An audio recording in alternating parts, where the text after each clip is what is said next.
Hello viewers, আসসালামু আলাইকুম। Welcome back to my channel cooking world of money. নিশ্চয়ই আল্লাহর অশেষ রহমতে সবাই ভালো আছেন। আমার আজকের রান্নাটি একটু আলাদা, একটু স্পেশাল। চাষের কই মাছ দিয়ে ভাপা কই বা কই ভাপা। দেশি কই মাছ পাওয়া এখন অনেক কষ্টকর।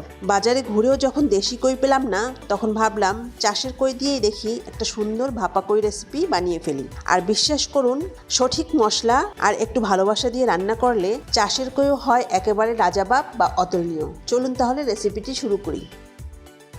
এখানে আমি 4টি কই মাছ নিয়েছি আর মাছগুলি আমি কেটে ধুয়ে পরিষ্কার করে নিয়েছি।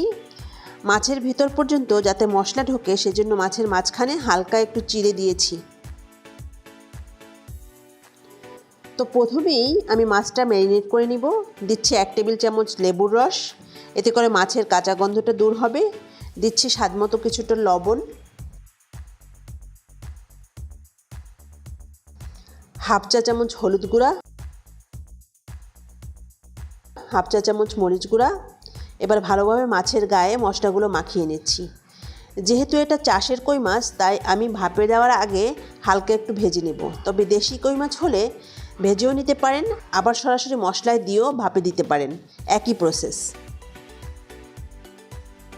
মশলাটা মাখানো হয়ে গেলে 20 মিনিটের জন্য এক সাইডে রেস্টে রেখে দিব। 20 মিনিট পর চুলায় একটি ফ্রাইং প্যান বসিয়ে 1/4 কাপ পরিমাণ রান্নার রেগুলার তেল গরম করে নিয়েছি। এবার আমি মাছগুলো দিয়ে দিচ্ছি।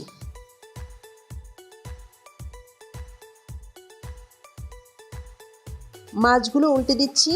যে কোনো মাছই খুব কড়া করে ভাজলে পরবর্তীতে যখন রান্না করা হয় তখন এর গ্রেভিটা একদমই ভিতরে ঢোকে না, তখন খেতে অত বেশি স্বাদ লাগে না। যাই হোক, অপর পাশটাও ভাজা হয়ে গেলে এবার আমি মাছটা এক এক করে তুলে নেব।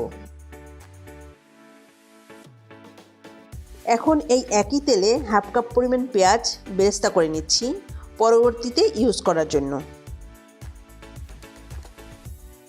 পেঁয়াজটা বেরেস্তা করা হয়ে গেলে তেল থেকে তুলে নিচ্ছি, বাকি তেলটা আমি পরবর্তীতে ইউজ করব।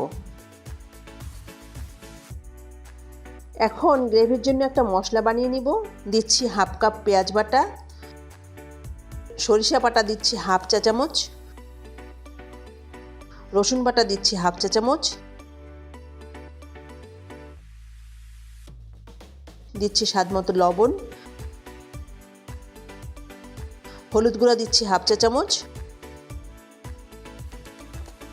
মরিচ গুঁড়া দিচ্ছি 1 চা চামচ, ধনিয়ার গুঁড়া হাফ চা চামচ, জিরার গুঁড়া হাফ চা চামচ,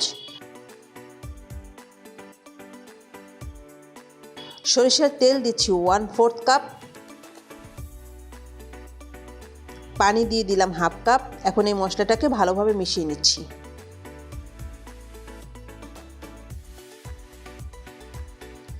যে বাটিতে মাছটা ভাপিয়ে নিব সেই বাটিতে প্রথমে কিছুটা সেই মিক্স করা মশলা দিয়ে দিচ্ছি। অ্যালুমিনিয়াম বা স্টিল যে কোনো বাটিতে মাছটা ভাপিয়ে নেওয়া যাবে। প্রায় অর্ধেক পরিমাণ মশলা প্রথমে আমি দিয়ে স্প্রেড করে দিচ্ছি। এখন এই মশলার উপর মাছগুলি বিছিয়ে দিচ্ছি। এবার মাছের উপর দিয়ে বাকি মশলাগুলো দিয়ে দিচ্ছি। মশলাগুলো দিয়ে আরও হাফ কাপ পানি দিয়ে মশলাগুলো ভালোভাবে মিশিয়ে নিয়েছি। কিন্তু আমি খুবই দুঃখিত, ভুলবশত এই ভিডিও ক্লিপটা নেওয়া হয়নি। সেই ভেজে রাখা পেঁয়াজ বেরেস্তাটা দিয়ে দিচ্ছি। উপর দিয়ে দিচ্ছি কয়েকটা কাঁচামরিচ, আর দিচ্ছি সেই মাছ ভাজা ও পেঁয়াজ ভাজা তেলটা।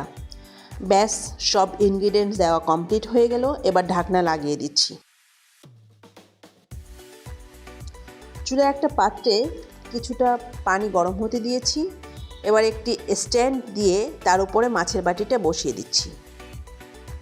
পাত্রে আরও কিছুটা পানি দিয়ে একটা স্টোন দিয়ে দিলাম, যাতে বাটি ভেসে না ওঠে বা বাষ্পায়িত হয়ে ঢাকনা খুলে না যায়।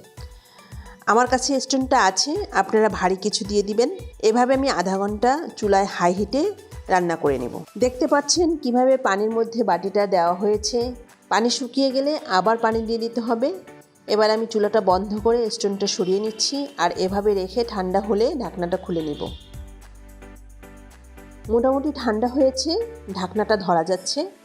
এই যে মাশাআল্লাহ, খুব সুন্দর কালার এবং স্মেল। এবার গরম গরম পরিবেশনের পালা। সো একটি সার্ভিং ডিশে সার্ভ করে নিচ্ছি। এই ছিল আজকের স্পেশাল ভাপে কই মাছ রেসিপি। সহজ উপায়ে সুস্বাদু মাছ রান্না করতে চাইলে অবশ্যই ট্রাই করে দেখবেন। ভিডিওটি ভালো লাগলে একটা লাইক দিবেন প্লিজ, আর আমার চ্যানেলটি সাবস্ক্রাইব করে পাশে থাকবেন সব সময়। দেখা হবে পরের ভিডিওতে ইনশাআল্লাহ। আল্লাহ হাফেজ।